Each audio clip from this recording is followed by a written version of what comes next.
saya berasal dari program studi administrasi pendidikan.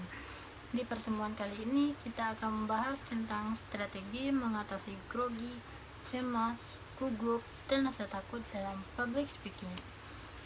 Dalam Kamus Besar Bahasa Indonesia, gugup ataupun grogi itu diartikan sebagai kondisi di mana seseorang berkata, berbuat dalam kondisi yang tidak stabil, tergesa-gesa, seperti ada sesuatu yang dipikirkan, ada yang ditakutkan, gagap, tidak tenang, dan berbagai macam hal disebabkan karena pikiran ada indikasi bahwa dia berpikir sesuatu yang jauh di luar ekspektasi yang sebenarnya terjadi.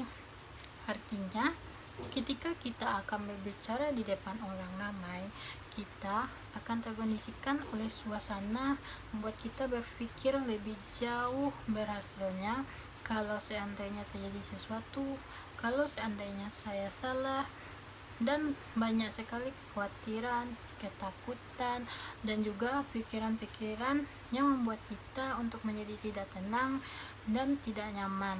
Maka pada kondisi inilah sebenarnya seseorang dituntut untuk lebih rileks dan memikirkan solusinya atau kondisi apa yang harus dilakukan supaya ketakutan, kekhawatiran, dan rasa gugup tidak merusak semua hal yang seharusnya menjadi milik kita. Nah, ada beberapa alasan kenapa seseorang grogi ataupun gugup. Yang pertama, karena tidak menguasai materi, artinya terbiasa untuk menghafal atau membaca, sehingga tidak tahu harus memulai dari mana, atau ketika berbicara terbiasa dengan kondisi diatur oleh kondisi, atau bisa disebut A to Z. Harus dimulai dari A sampai Z, sehingga kalau terjadi sesuatu di antara A sampai Z, maka bisa blank dengan sendirinya. Dan yang paling tidak dibolehkan dalam public speaking adalah berbicara di depan umum. Justru public speaking tidak boleh diatur oleh konteks atau kondisi apapun.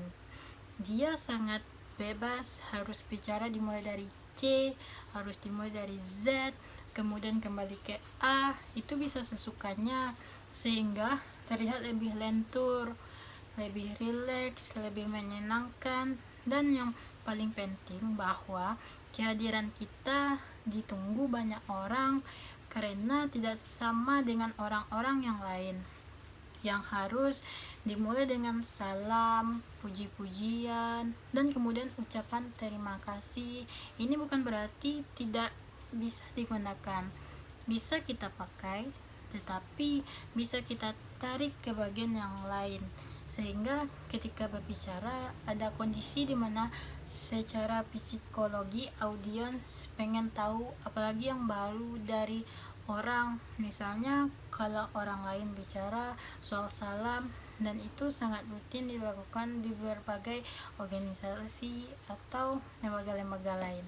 Yang kedua, karena jam terbangnya, orang yang biasa menjadi biasa, orang yang semakin sering berbicara, semakin tahu tidak persoalannya di mana, dan dia akan tahu bagaimana cara menghadapinya. Tetapi orang yang pertama kali, yang kedua kali, yang beberapa kali di awal, pasti ketakutan-ketakutan itu akan muncul. Gugupnya seseorang atau groginya seseorang ketika akan berbicara di depan publik yang disebabkan karena beberapa hal tadi, maka ada beberapa hal juga solusinya. Yang pertama, harus mempunyai jam terbang. Yang kedua, grogi disebabkan tidak menguasai materi, maka kita harus menguasai materinya dulu. Kita kuasai materinya dulu, kita bisa melakukan berbagai hal, beberapa eksekusi terkait dengan apa yang dibicarakan, minimal 5W plus 1H, yaitu 1H itu how, what, who, why, when, where. Akan cenderung lebih menyenangkan ketika kita mulai dari why, karena memunculnya pertanyaan-pertanyaan di awal, kemudian kita ulas, kita jawab bersama atau ke timawe. Bisa kita kondisikan untuk kita mulai dengan ana acak, bisa saja dari who, bisa saja dari what, bisa saja dari where, when, atau how. Misalnya berbicara soal bagaimana efektivitas komunikasi itu terjadi. Kita mulai dari what. Apa yang menyebabkan seseorang bisa efektif dalam berkomunikasi, tapi tiba-tiba ketika lupa untuk berbicara, maka tarik saja ke how. Bagaimana sebenarnya kita bisa melakukan agar komunikasi yang kita lakukan dengan seseorang bisa efektif, atau when, dimana komunikasi itu bisa kita lakukan agar semuanya bisa lebih efektif. Ini yang membuat semakin banyak latihan, maka semakin informasi untuk melakukan banyak hal. Jadi, ketika nilai improvisasi itu sudah muncul menjadi sebuah kebiasaan, maka tidak lagi memikirkan seandainya kekhawatiran kalau jika ini yang membuat seseorang menjadi takut, tiba-tiba tidak tahu mesti berbuat apa, bagaimana merasa kecil di depan banyak orang, dan banyak faktor X ya lainnya yang akhirnya merusak citra dan penampilan terbaik kita. Yang ketiga, menguasai keadaan atau sesuatu.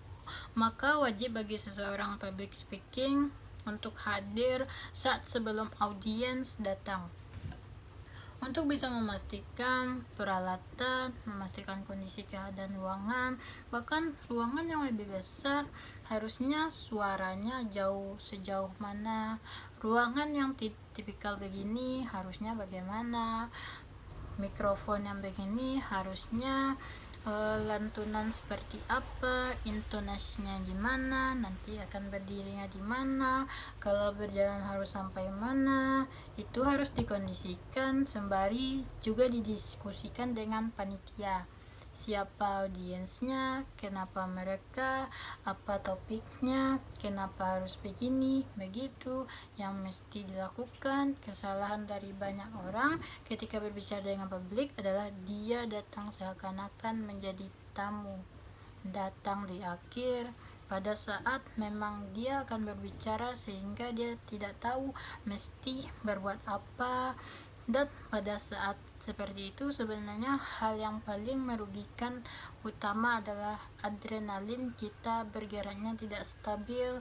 Tapi kalau datang lebih awal, maka kita bisa saja semuanya bisa menjadi lebih rileks.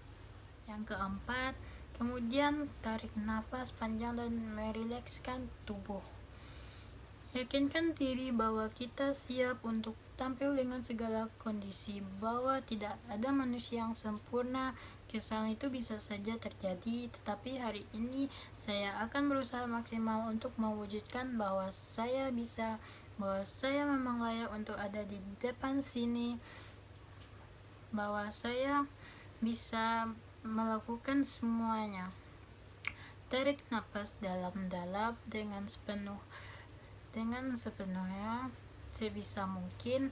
Itu akan membuka rongga dada dan itu akan membuat kita menjadi lega. Jadi 5-10 menit sebelum kita tampil, lakukan itu berulang-ulang.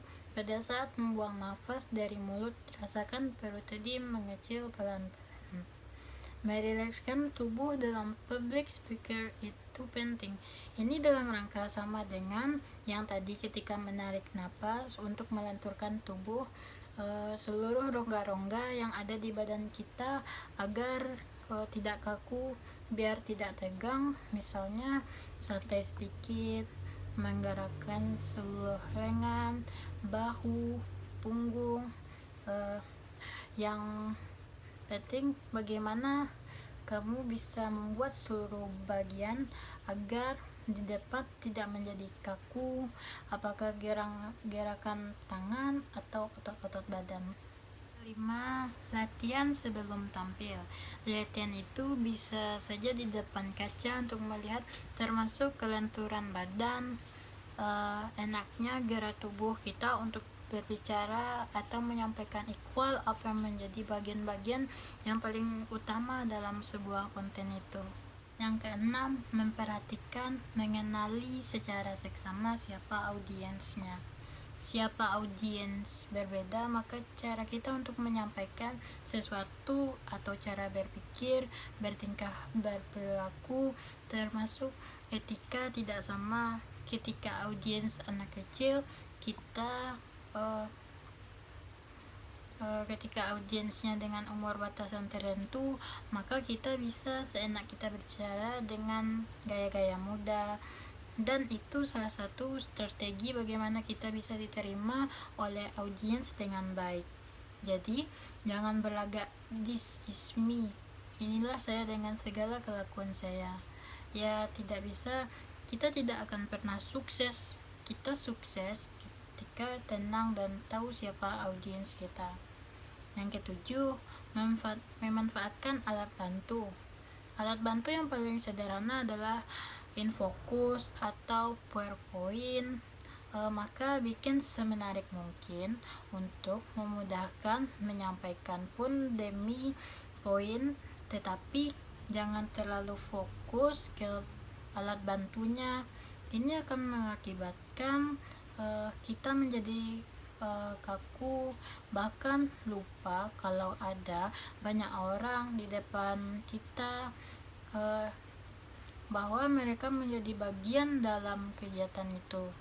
Jadi eye contact tetap jalan, senyuman tetap untuk mereka, pandangan tetap untuk mereka, alat bantu hanya sekedar sesaat itu lupa, hanya untuk menuntun, mempermudah kegiatan presentasi kita. Yang kedelapan, berpikir positif atau positive thinking. Menanamkan pikiran positif bahwa audiens itu orang baik, bahwa kita mampu, bahwa semuanya berjalan dengan sesuai yang kita harapkan.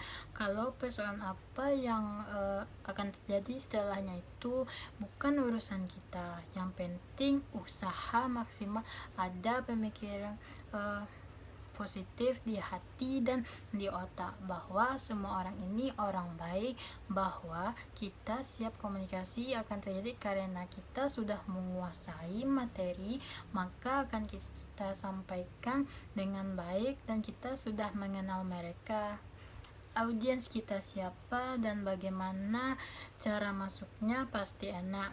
Maka bangun inspirasi positif, jangan bangun nilai-nilai negatif. Kelompok ini seperti ini, mereka seakan begini, itu yang seharusnya dibuang. Ketika diundang artinya kita memang dibutuhkan. Namun tentang hal positif, hal yang layak tentang publik, termasuk tentang panitia, semua akan seperti yang kita harapkan. Sekian dari saya, Salma Karya Putri. Bila saya ada salah, mohon dimaafkan. Wabillahi taufiq wa hidayah. Assalamualaikum warahmatullahi wabarakatuh.